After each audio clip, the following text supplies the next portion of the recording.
Hi, my name is Tyler Staley, and my group, consisting of myself, Aaron Beebe, and James Lawler, decided that we would take on the task of designing and creating a self-watering planter.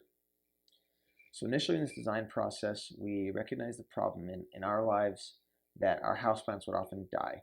Um, we're all pretty busy people. We have school, work, different hobbies, and due to this, we would often simply just forget to water the plants and they would die. And we figured that's probably a pretty universal problem where we're all pretty busy and pretty forgetful, and this could lead us to forget to water our plants and they would die. So we decided that would be an interesting problem to try to find a solution for. So initially, when we kind of researched and looked at this problem of houseplants dying, we realized that there were a lot of different root causes of why this could happen. The plant could be in the wrong type of soil. The plant could be receiving the wrong amount of sunlight, etc. There's lots of different causes we found, but we decided that the root cause that we felt equipped to try to find a solution for was the level of soil moisture. So we, after deciding that that was where we wanted to focus, we decided that a device was what we wanted to do. We wanted to build a device that keeps the moisture level of soil around a target value. So over to the right is a flow chart for the kind of the initial idea that we had of what this device should do. So it kind of has two phases. So the first two boxes, the top two boxes, those make up the monitoring phase, and the bottom five boxes make up the correcting phase. So just going from the top of this figure, we wanted this device to read the moisture level of soil, and we'll call that soil moisture level M. And then we wanted to compare it to a target, which we'll call T. So at that point, the monitoring is done and it can now begin the correcting phase. On the right side of the figure is kind of the optimal situation where M and T are relatively close together. And at that point, we decided that the device didn't need to do anything. It could wait for a day and once again run the test. In the less ideal situation where M is far enough away from T that it needs to be corrected, we decided the device should insert some amount of water and then wait some amount of hours and run the test again. So those are kind of the two variables that we weren't sure about. The amount of water that needed to be inserted and the amount of time that needed to be waited in the case that the soil was not ideal. So those are the two things we wanted to figure out during testing. But before we could really do much testing, we needed to build a prototype that could run the tests for us. So this is just a simple drawing of our first prototype. We built this with, or knowing all the different sizes of this different electronic parts and components that would need to be housed. So we built this with that in mind to be able to do that. So at this point, like I said before, we needed to figure out how much time the device should wait in between tests and how much water should be inserted. So we decided that the amount of time between tests was kind of governed by how long it took for water to dissipate throughout the soil, because we didn't want this device to be going off of like false data. We didn't want it to think that there was any more or less moisture in the soil than there actually was. So we needed the water to fully dissipate throughout the soil, and then we needed to decide how much water needed to be dispersed. So we ran some tests on water dissipation, how long it takes for water to go throughout soil and be kind of at an equilibrium state.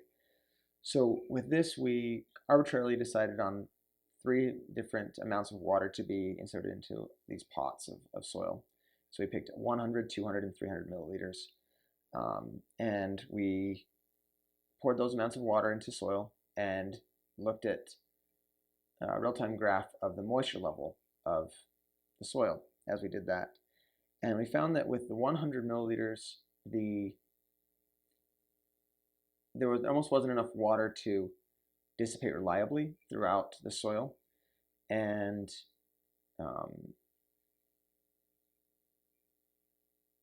we couldn't get reliable data. And then on the other end, with the 300 milliliter tests, the water would really quickly soak to the bottom of the pot and just read as 100% moisture level. Like the moisture sensor was sitting in water more or less, so we couldn't quite get adequate or reliable data from that as well. But with the 200, it was actually quite reliable that it would take about 2 hours for that 200 milliliters of water to go throughout the soil and reach an equilibrium point. So using that, we kind of had two points of data that we could use. We knew that the device should wait about 2 hours between cycles, and that we should try to insert 200 milliliters of water for that to work. So at that point, we learned that we needed to do some more testing to figure out how long the pump should run to disperse 200 milliliters of water. So this is the data from those tests. We ran the pump for different amounts of time, and measured the amount of water that was being dispersed with each of those, and that's each of these data points. And after we did that 30 times, we found this line of best fit that fits all between those with a pretty strong correlation, and learned that to disperse 200 milliliters of water, the pump would need to run for about 4.53 seconds. So that kind of was our final data point that we needed to create our current model, or the code for the current model. So this is an image of the current model. We wrote the code using those data points that we had found, and are currently running that, and it's pretty reliable at this point. Our target value is 50% moisture level, and the moisture level of the soil is hovering between about 44 and about 53. So that's pretty good. We're pretty satisfied with this at this point. That's the current level of our prototyping. So from this experience, we learned about the importance of good data. When we ran our first tests for the water dissipation in soil, we weren't as careful or as thorough as we probably should have been, and we didn't get very reliable data, and we had to do it again. And after we'd done that, things ran more smoothly, but initially we really learned quickly how important it is to do good testing, and especially early on, I guess. And along with that, we learned how important it is to have constant correction in your design process.